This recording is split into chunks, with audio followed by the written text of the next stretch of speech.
Shalom saudara, pada VOP kali ini kita akan membahas mengenai prophetic integrity. Sebelum kita membahas mengenai hal tersebut, saya ingin menceritakan sebuah kisah kepada Anda.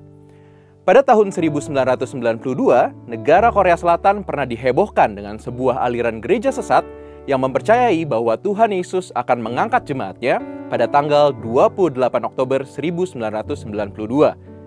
Ini mengakibatkan seluruh jemaat dari gereja ini yang berjumlah lebih dari 150.000 orang menjual semua harta miliknya dan mendonasikannya kepada gereja tersebut. Namun tentu saja, pada tanggal itu Tuhan Yesus tidak pernah menjemput mereka.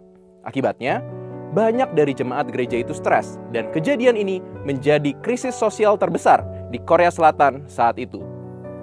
Peristiwa tersebut merupakan salah satu dari banyak kasus yang serupa, di mana seseorang mengaku sebagai nabi dan mengeluarkan pernyataan yang diklaim sebagai pesan dari Roh Kudus atau Allah sendiri. Ditambah dengan berkembangnya teknologi informasi seperti sekarang ini, kasus serupa semakin banyak kita temui, baik di media sosial atau internet. Mereka yang mengaku sebagai nabi atau mendapatkan karunia kenabian mengeluarkan pernyataan atau nubuatan tanpa pertanggungjawaban yang jelas dan tidak teruji tanpa memikirkan dampak negatif dari pernyataan tersebut. Tidak sedikit dari mereka juga melakukan hal tersebut untuk mendapatkan keuntungan pribadi, baik untuk mendapatkan dukungan, kekuasaan, atau keuntungan finansial. Padahal, dalam keadaan apapun, seorang nabi atau mereka yang bergerak di dalam pelayanan kenabian tidak boleh memungut biaya apapun untuk menyampaikan pesan kenabian. Kasus-kasus seperti ini masih banyak terjadi. Salah satunya juga dikarenakan adanya kesalahpahaman tentang pelayanan kenabian dan nubuatan. Beberapa orang percaya masih mempunyai pemahaman bahwa para nabi berfungsi sebagai peramal, sehingga seringkali mereka diminta untuk memuaskan keingintahuan orang tentang masa depan. Dengan pemahaman yang salah seperti ini, banyak dari orang percaya menempatkan pelayanan kenabian dan nubuatan di posisi yang lebih tinggi, sehingga mereka dengan sukarela patuh secara seutuhnya dengan perkataan oknum-oknum nabi tersebut. Kesalahpahaman ini membuat banyak terjadi manipulasi. Maka dari itu, kita sebagai orang percaya harus mempunyai pemahaman yang benar mengenai karunia kenabian dan nubuatan.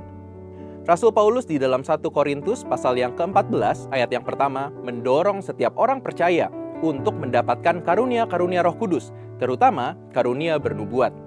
Oleh karena itu, gereja dan komunitas di dalamnya harus menciptakan sebuah lingkungan di mana karunia nubuat dapat berkembang.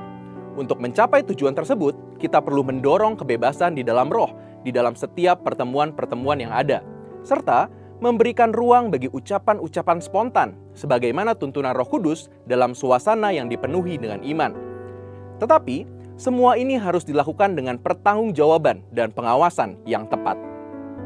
Fungsi umum dari karunia bernubuat adalah untuk membangun, menasihati, dan menghibur.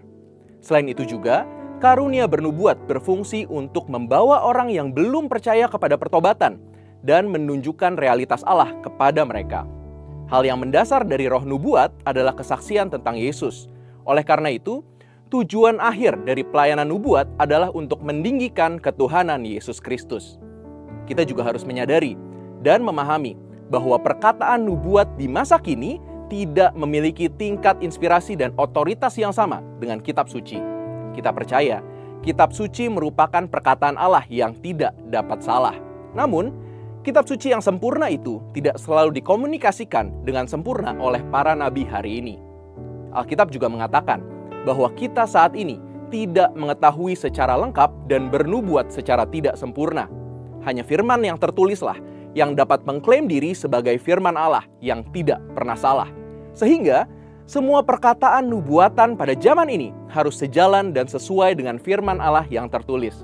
Di sisi lain, kita sebagai orang percaya boleh bernubuat dan belajar menyampaikan pesan Tuhan, namun dengan tuntunan dan arahan pemimpin rohani atau otoritas rohani di atas kita. Alkitab memerintahkan kita untuk tidak meremehkan nubuat, tetapi untuk menguji perkataan-perkataan nubuat dengan seksama dan berpegang teguh pada apa yang baik. Ini berarti bahwa kita harus memupuk rasa hormat dan menghargai pelayanan kenabian yang sejati, serta tidak bersikap skeptis atau mencemooh. Ada beberapa indikator yang dapat kita pakai untuk menguji pelayanan profetik. Yang pertama, mencerminkan karakter Kristus. Yang kedua, memiliki standar moral dan etika sesuai firman Tuhan. Yang ketiga, bersedia dievaluasi. Yang keempat, memiliki kehidupan yang berbuah. Dan yang kelima, memiliki kerendahan hati untuk mengakui kesalahan. Kita percaya bahwa karunia kenabian dan nubuatan masih Roh Kudus curahkan hari-hari ini. Di hari-hari terakhir juga, Tuhan sedang membangkitkan pasukannya yang memiliki integritas untuk bergerak di dalam karunia kenabian dan nubuatan.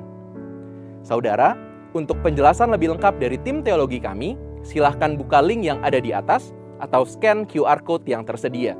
Tuhan Yesus memberkati.